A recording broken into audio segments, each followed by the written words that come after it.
ድሃ ሆነው እንዲቀሩ የሚያደርጉ 5 ልማዶች። በየወሩ ቤት ኪራይ ለመክፈል ከሚታገለው ሰውና በአጠገቡ ካለው ሚሊዮነር መካከል ያለው ልዩነት ብዙውን ጊዜ ከሚያገኙት የደሞዝ መጠን ጋር ሳይሆን ደሞዛቸው እጃቸው ከገባ በኋላ ከሚያደርጉት ነገር ጋር የተያያዘ መሆኑን ያውቃሉ? አብዛኛው ሰው የገቢ ችግር እንዳለበት ያስባል። ነገር ግን እውነታው የልማድ ችግር ነው። መጥፎ ልማድ ላለው ሰው $1 ሚሊዮን ብትሰጡት በአንድ ዓመት ውስጥ ድሃ ይሆናል። ነገር ግን የባለጸጋ አስተሳሰብ ካለው ሰው ሁሉንም ነገር ብትወስዱበት በአጭር ጊዜ ውስጥ ሁሉንም መልሶ ይገነባል። ዛሬ ሰበቦችን እናስወግዳለን። የፋይናንስ ባልዲዮ እንዳይሞላ ቀዳዳ ሆኖ የሚያፈስሱ 5 ልማዶችን እንመለከታለን። እነዚህን ቀዳዳዎች ካልደፈኑ በባልዲ ውስጥ የፈለጉትን ያህል ውሃ ቢቀዱ ሁልጊዜ ባዶ ሆኖ ይቀራል። ወደ እነዚህ የድህነት ወጥመዶች ከመግባታችን በፊት አንድ ውለታ ለራሳቸው አድርጉ። የሰብስክራይብ ምልክቱን በመጫን አስተሳሰባቸውንና ገንዘባቸውን ለመቆጣጠር የቆረጡ ሰዎች ማህበረሰብ ይቀላቀሉ። የፋይናንስ የወደፊት ህይወቶን ለመለወጥ ዝግጁ ከሆኑ ደግሞ አሁኑኑ የላይክ ምልክቱን ይጫኑ። አሁን ወደ ሥራው እንግባ።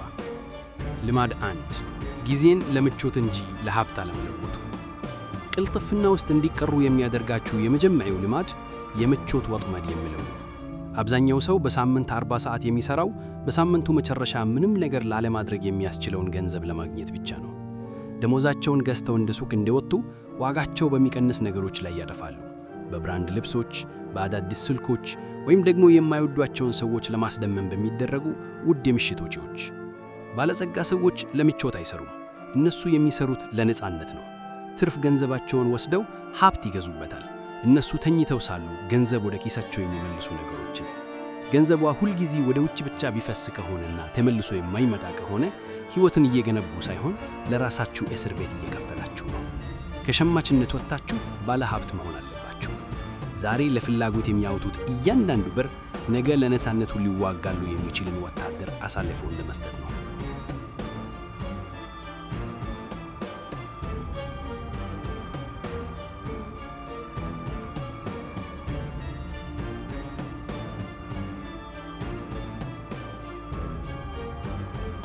ልማድ 2 የአንድ ቀን ቀጠሮ ማሳደር። ደሞዝ ሲጨመርልኝ መቆጠብ እጀምራለሁ።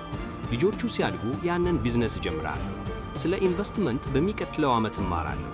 ይህ የድህነት ቋንቋ ነው። ነገ እሰራዋለሁ ብሎ ማሳደር በጣም ውድ ዋጋ የሚያስከፍል መጥፎ ልማድ ነው። ለምን? ምክንያቱም የጊዜን ጥቅም ስለሚያጡ ነው። ጊዜ ተመልሶ የማይገኝ ብቸኛ ነገር ነው። በገንዘብ ዓለም ደግሞ ጊዜ ገንዘብን የሚያባዛ ትልቅ መሳሪያ ነው። ትክክለኛውን ጊዜ መጠበቅ ትልቅ ስህተት ነው። ትክክለኛው ጊዜ የሚባለው አእምሮ እርሶ ባሉበት እንዲቀዘቀዙ የሚያቀርብልዎት ውሸት ነው። ድሆች ፈቃድ ይጠብቃሉ፣ ባለጸጋዎች ግን ፍርሃት እያለባቸውም እርምጃ ይወስዳሉ። አንድ ቀን ማለቱን ከቀጠሉ የባንክ ሂሳቦ ሁልጊዜ ዜሮ ሆኖ ይኖራል። ባሉበት ቦታ ባለዎት ነገር አሁኑኑ ይጀምሩ። በቀን 10 ብር ቢሆንም ወይም በቀን 30 ደቂቃ ስለ ገንዘብ መማር ቢሆንም ይጀምሩ። የመጠበቅን ልማድ ይስበሩ። ካልሆነ ግን ዕድሜውን ሙሉ በስኬት የጠበቃ ክፍል ውስጥ ያሳልፋሉ። ልማድ 3 በድሃ አስተሳሰቦች መከበብ። ይህንን ሰምተው ይሆናል። እርሶ የቅርብ ጊዜውን ከሚያሳልፉባቸው 5 ሰዎች አማካኝ ውጤት ናቸው። የቅርብ ጓደኞቻው ስለ ኢኮኖሚው የሚያማርሩ፣ ስለ ዝነኞች ወሬ የሚያወሩ እና ሎተሪ እንዲያድናቸው የሚጠብቁ ከሆነ የእርሶም ዕጣ ፈንታ ያው ይሆናል። ድህነት ተላላፊ ነው፣ በገንዘብ ሳይሆን በአስተሳሰብ። ጓደኞቻው ገንዘብ የክፋት ሁሉ ስር ነው ወይም ሀብታሞች የታደሉ ብቻ ናቸው ብሎ የሚያምኑ ከሆነ እርሶ ወደ ላይ ለመሞከር በሞከሩ ቁጥር ባለማወቅ ወደ ታች ይስቧቸዋል። ስለ አዳዲስ ሐሳቦች፣ ስለ ኢንቨስትመንት እና ስለ እድገት የሚያወሩ ሰዎችን ዙሪያው ያሰባስቡ። ባላችሁበት ክፍል ውስጥ ካሉ ሰዎች ሁሉ አዋቂውና ባለራዕዩ እርሶ ከሆኑ የተሳሳተ ክፍል ውስጥ ናችሁ ማለት ነው። አካባቢያችሁን የሚቀየሩበት ጊዜ አሁን ነው። ልማድ 4 በስሜት መነፋትና ያለ ዕቅድ መውጣት። የተፈጠርንበት ዓለም እርሶን ድሃ ለማድረግ የታቀደ ነው። በስልካችሁ ላይ የሚመጡ ማስታወቂያዎች ሁሉ በባንክ ሂሳባችሁ ላይ የሚሰነዘሩ የስነ ልቦና ጥቃቶች ናቸው። አራተኛው ልማድ ስሜታችሁ ወጪያችሁን እንዲቆጣጠር መፍቀድ ነው። በሥራ ቦታ መጥፎ ቀን ነበረውት ራሴን መካስ አለብኝ ብለው ያወጣሉ። ደበራችሁ ገበያ ለመዞር ይወጣሉ። ይህ በድንገተኛ ስሜት የሚመራ ባህሪ ወደ ጥልቁ የሚወስድ መንገድ ነው። ባለጸጋዎች የቅንጦት ዕቃዎችን የሚገዙት በመጨረሻ ነው። ድሆች ግን በመጀመሪያ ይገዛሉ።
አንድን ነገር በስሜት ሲገዙ ገንዘቦን ብቻ ሳይሆን ሀብት ለመገንባት የሚያስፈልገውን ዲሲፕሊን እያጡ ነው።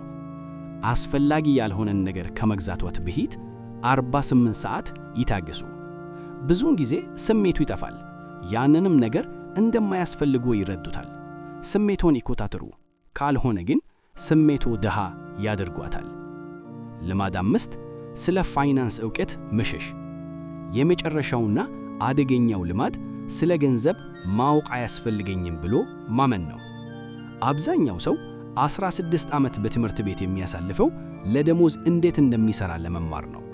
ነገር ግን ደሞዙ ለሱ እንዴት እንደሚሰራለት ለመማር 1 ሰዓት እንኳን አይሰጠም። ገንዘባቸውን የት እንደሚሄድ ሳይረዱ ለባንኮች ወይም ለባለሙያዎች አሳልፈው ይሰጣሉ። ግብር እንዴት እንደሚሰራ፣ የዋጋ ግሽፈት ቁጠባውን እንዴት እንደሚበላው ካላወቁ ሕጉን የማታውቁትን ጨዋታ እየተጫወቱ ነው። በዚያ ጨዋታ ደግሞ ሁል ጊዜ የሚያሸንፈው ሕጉን የሚያውቀው ሰው ነው። ድህነት በእውቀት ማነስ ላይ ይበቅላል። ሀብት ግን በእውቀት ላይ ይገነባል። ማንበብን፣ ትምህርታዊ ቪዲዮዎችን ማየትንና የገንዘብን አካሄድ መረዳትን ልማድ ያደርጉ።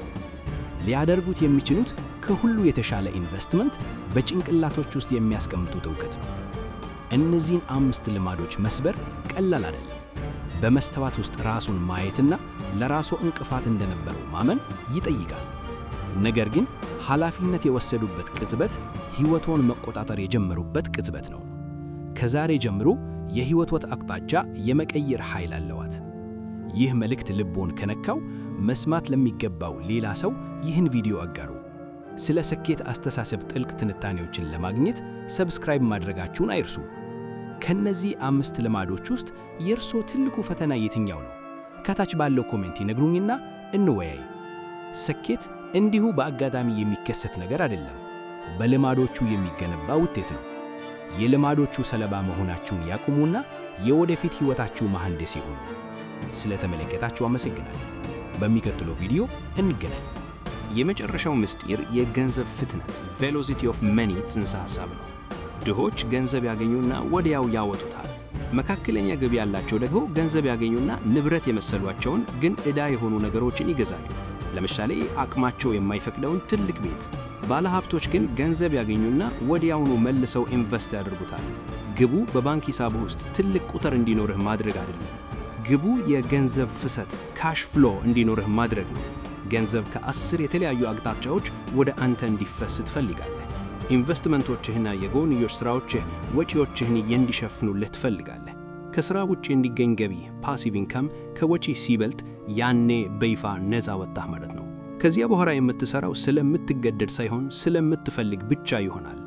ገንዘብ ጨዋታ ነው። ሕግጋት አሉት፣ ተጫዋቾች አሉት፣ አሸናፊዎችም አሉት። አብዛኛው ሰው የሚሸነፍበት ብቸኛው ምክንያት መመሪያውን ስላላነበበ ነው። ዛሬ የመመሪያውን የመጀመሪያዎቹን ምዕራፎች አግኝተሃል።